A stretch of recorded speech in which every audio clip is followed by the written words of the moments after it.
Hello, my dear students. I hope you all are doing good. Today we are going to do our topic company and its types. What is the concept of company? Company word आया कहाँ से है?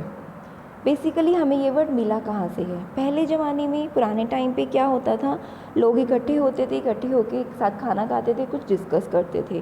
तो जब वो discussion करते थे, वो डिस्कशन से ही उनकी एक कंपनी नेम फॉर्म्ड हो गई। That means the word company derive from two Latin words. Com means together, panis means bread. That means the association of person who took their meals together. जब लोग इकट्ठे होकर एक साथ खाना खाते थे और कुछ डिस्कशंस करते थे तो वो हमारी एक कंपनी बन जाती थी। After that, what is the general definition of company? Company means an incorporated association of person united for a common object. हम एक पर्सन की एसोसिएशन बनाते हैं एक कॉमन ऑब्जेक्ट के लिए, जो जिनका सिर्फ मोटिव प्रॉफिट को गेन करना नहीं होता, बल्कि वो चाहते हैं कि हम कुछ प्रमोट करें साइंस को, एजुकेशन को, या कुछ चैरिटेबल पर्पस के अकॉर्डिंगली भी हम कुछ काम करें। तो बात आती है कि पर्सन कौन है। Person means we have to discuss person in two form, natural person, artificial person. Natural person जैसे कि हम या आप, हम है, मेरा नेम है, कुछ भी हो सकता है, जैसे मोहन, सीता, श्याम, वो एक कंपनी नहीं है, वो एक पर्सन है। तो फिर एक कंपनी एक आर्टिफिशियल पर्सन कैसे हुई?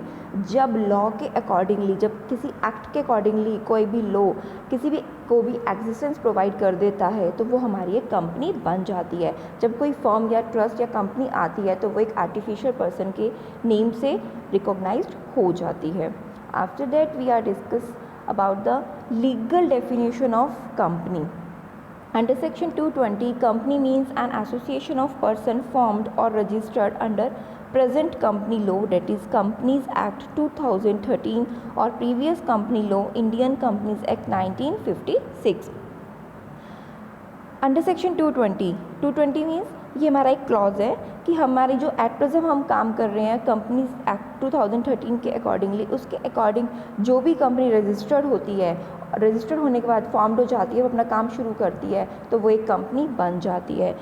It may be defined as an artificial person, invisible और intangible, created by or under law with a discrete legal entity, perpetual succession and a common seal. This is all about the definition of company. Now we are discussing about the features of company as per Company Act 2013. First feature is association of person. It means a group of people who comes together to achieve a common objective with same mindset. हम लोग इकट्ठे होते हैं किसी एक common objective को achieve करने के लिए और उसी का ही अपने माइंडसेट कर लेते हैं कि अब हमने ये चीज़ अचीव करनी है। That will be called association of person. Next is the incorporated association. Incorporate association, a company comes into existence on incorporation or registration under the Companies Act. They are clubs or community groups operating not for profit whose members have decided to give their organization a formal legal structure. Corporated association का मतलब सिर्फ एक groups को, communities को बनाना नहीं है, उनका motive सिर्फ प्रॉफिट गेन करना नहीं है, बल्कि वो अपनी ऑर्गेनाइजेशन को एक फॉर्मल लीगल स्ट्रक्चर दे देते हैं कि अब इसके अकॉर्डिंगली हम अपना काम स्टार्ट करेंगे। Next one is the separate legal entity. Once a company gets incorporated in the eyes of law, it is considered as a legal and separate entity independent of the individual persons who are its members. Company के पास खुद के एक right हो जाते हैं कि वो properties को खरीद सकते हैं या फिर अपनी प्रॉपर्टी को ट्रांसफ़र भी कर सकते हैं। Next one is the artificial legal person. Artificial legal person is an entity which is created by law and recognized as a legal entity and having a legal personalities, their duties and rights. वो define कर देते हैं कि अब आपकी ये duties हैं, ये राइट्स हैं, अब इसी के अकॉर्डिंगली आपको अपना वर्क परफॉर्म करना है। Next one is the परपीचुअल succession. On being incorporated, company enjoys a perpetual existence. The existence of company is in no way affected by the change in the constitution of the company. Company का constitution किसी भी तरीके से change हो, कुछ भी वो affect नहीं करता। मेंबर्स में कम, मेंबर्स में go, but the company will continue forever. Members आते हैं, मेंबर्स चले जाते हैं, लेकिन कंपनी अपना काम एज इट इज़ करती रहती है। Next is the limited liability. Limited liability means you have to pay as much as you have agreed to pay. You have to pay as much, आप उतना ही पे करेंगे जितने के लिए आपने उसको एग्री किया है। Next is the transferability of shares. Transfer under section 56 of the Company Act 2013, the shares of a company are freely transferable and can be sold or purchased in the share market. आप easily transfer भी कर सकते हैं अपने shares को, आप cell भी कर सकते हो, शेयर्स को परचेज भी कर सकते हो, बट कहाँ से करेंगे आप? शेयर मार्केट से। Last but not the least, common seal. As a company is an artificial person, it can not sign its name on a contract. एक कंपनी फॉर्म हुई, वो एक आर्टिफिशियल पर्सन है, तो एक पर्सन, एक मेंबर वहाँ पर अपने नेम से किसी भी कॉन्ट्रैक्ट को साइन नहीं करता। So it function with the help of a seal. वो एक कॉमन सील बना लेते हैं उस सिग्नेचर को आइडेंटिफाई करने के लिए कि ये इस कंपनी की कॉमन सील है, वो सील लग गई, डेट मीन्स कि हमारी इनसे डीलिंग हो गई है। तो common seal is used as a substitute for the signature. This is all about the features. Now we are discussing about the types of companies. Types of companies can be classified into 4 forms: on the basis of incorporation, on the basis of liability, on the basis of number of members, and on the basis of ownership and control. Now we are starting with the on the basis of incorporation.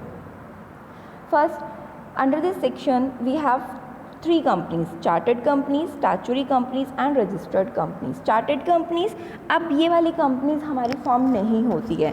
ये बहुत पुराने time पर था जब हमारे state के heads होते थे, या फिर कोई हमारा प्रेसिडेंट हो गया, या हमारा किंग या क्वीन हो गया, तो वो एक स्पेशल रॉयल चार्टर के अकॉर्डिंगली इशू करता था और वो चार्टर्ड कंपनी बन जाती थी। उनकी कंसिडरेशन के बगैर वो कंपनी नहीं बनती थी। For example east India company. Next is the statutory companies.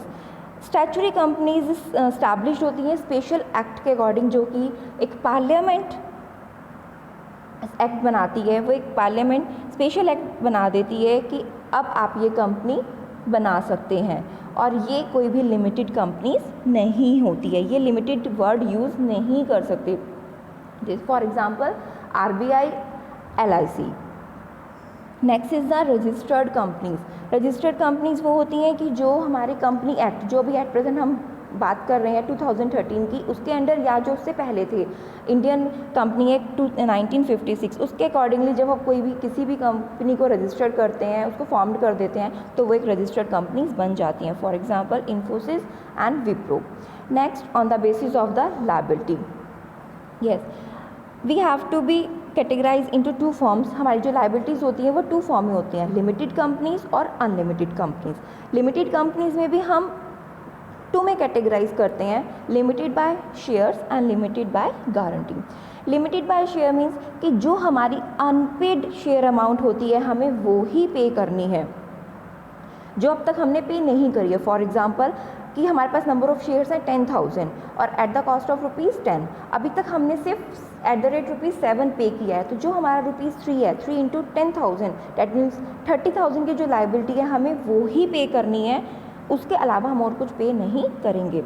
Limited by guarantee, ये एक ऐसी गारंटी है जो हमें हमारा शेयर होल्डर, हमारा पार्टनर हमें एक देता है कि जब लिक्विडेशन होगी तो एक पर्टिकुलर अमाउंट हम according to memorandum of association के अकॉर्डिंग हम मेंशन कर देते हैं कि ये एक गारंटी है कि जब हमारी लिक्विडेशन होगी तो इतना अमाउंट ये हमें पे करेंगे।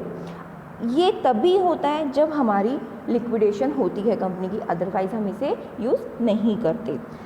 Last one is now unlimited companies. Unlimited companies कौन सी होती हैं? जिनकी लायबिलिटीज मेंबर्स की अनलिमिटेड होती है। दे हैव टू पे the liability of the company for their personal assets also. जब उनकी अपनी पर्सनल एसेट्स को बेचकर भी हम अपनी लायबिलिटीज़ को पे कर देते हैं, उनकी खुद की पर्सनल एसेट्स को भी बेच देते हैं। जब लिक्विडेशन का टाइम आता है, जब हम डिसोल्यूशन की टाइम की बात करें, तो हम उनकी पर्सनल एसेट्स को भी बेच देते हैं अपनी किसी भी तरीके की लायबिलिटीज़ को ख़त्म करने के लिए। Next is the on the basis of number of members. It will be categorized into 3 companies: private companies, public companies and one person company introduced in the Act 2013. Private companies कौन सी होती हैं हमारी? Private companies हमारी वो होती हैं जिनके shares transfer नहीं होते और जो उनकी मिनिमम नंबर ऑफ मेंबर्स होते हैं वो 2 होते हैं और मैक्सिमम मेंबर्स हमारे 15 होते हैं. सॉरी, मिनिमम मेंबर्स जो होते हैं हमारे वो 2 होते हैं और मैक्सिमम लिमिट हमारी 200 की होती है. बट जो मिनिमम नंबर ऑफ़ डायरेक्टर्स होते हैं वो 2 होते हैं और मैक्सिमम नंबर ऑफ़ डायरेक्टर्स हमारे 15 होते हैं. इसके अकॉर्डिंगली वो जब अपनी कंपनीज़ को प्रेजेंट करते हैं तो उनकी कंपनीज़ के नेम के आगे प्राइवेट लिमिटेड कंपनीज़ लिखा होता है. उनके शेयर्स ईजिली ट्रांसफ़र नहीं होते, वो अपने शेयर्स को ट्रांसफ़र नहीं कर सकते हैं. Next is the public companies. Public company is one which is not a private company. Public company हमारी एक प्राइवेट कंपनी नहीं होती है. इसके जो मिनिमम नंबर ऑफ़ मेंबर्स होते हैं वो 7 होते हैं और मैक्सिमम उनकी कोई भी लिमिट नहीं होती है. इनके मिनिमम नंबर ऑफ़ डायरेक्टर्स 3 होते हैं और मैक्सिमम हमारे 15 होते हैं. और ये लिमिटेड वर्ड यूज़ करते हैं अपनी कंपनी के नेम के एंड में. जब उनकी कंपनी का नेम लिखा जाता है तो उनकी कंपनी के नेम के बाद एक public company means public limited लिखा आता है. Last one is the 1 person company. 1 person company जो अभी हमारे कंपनी एक्ट 2013 ने इंट्रोड्यूस करी है, जिसमें हम एक मेंबर से अपनी कंपनी फॉर्म्ड कर सकते हैं. उसकी मिनिमम मेंबर भी 1 होता है और मैक्सिमम मेंबर भी 1 होता है. बट जो और वो इसी के अकॉर्डिंगली अपना वर्क करता है. उसको किसी भी मेंबर की ज़रूरत नहीं पड़ती है, वो अपने एक इंडिविजुअल वे से ही अपना काम कर सकता है. लेकिन जो सबसे मोस्ट इंपॉर्टेंट थिंग होती है 1 पर्सन कंपनी में कि उसको अपना एक नॉमिनी चूज़ करना पड़ता है. उसको नॉमिनी शो करना पड़ता है कि मेरे बाद जो मेरा नॉमिनी है वो इस कंपनी को आगे स्टार्ट रखेगा. Next is the on the basis of ownership and control. In this category we have to categorize 3 companies: government companies, holding companies and subsidiaries companies. Government companies कौन सी कंपनीज़ होती हैं? जब हमारा सेंट्रल गवर्नमेंट या state government किसी भी company company का 51% share holding ले लेता है तो वो कंपनी गवर्नमेंट कंपनीज़ बन जाती है. होल्डिंग कंपनीज़ वो होती हैं जो किसी और कंपनी का 50% नॉमिनल वैल्यू ले लेता है. इक्विटी शेयर कैपिटल का 50% नॉमिनल वैल्यू ले लेता है और उसकी जो कंट्रोलिंग होती है, बोर्ड ऑफ डायरेक्टर्स की जो कंट्रोलिंग होती है अनदर कंपनी की, वो होल्डिंग कंपनीज़ के कंट्रोल में ही रहती है. For example Tata group.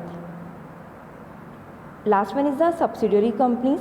Subsidiaries companies को कंट्रोल करती हैं उनकी होल्डिंग कंपनीज़, क्योंकि होल्डिंग कंपनीज़ ने उनकी 50% नॉमिनल वैल्यू खरीदी होती है और उनके अकॉर्डिंगली उनके जो बोर्ड ऑफ डायरेक्टर्स होते हैं उनको कंट्रोल करना, उनको कंपोज करना, उनको एसोसिएट करना वो होल्डिंग कंपनीज़ का ही काम होता है. एंड फॉर एग्जांपल रिबॉक, ओडी etcetera. I hope you all are enjoying this lecture. Thank you so much.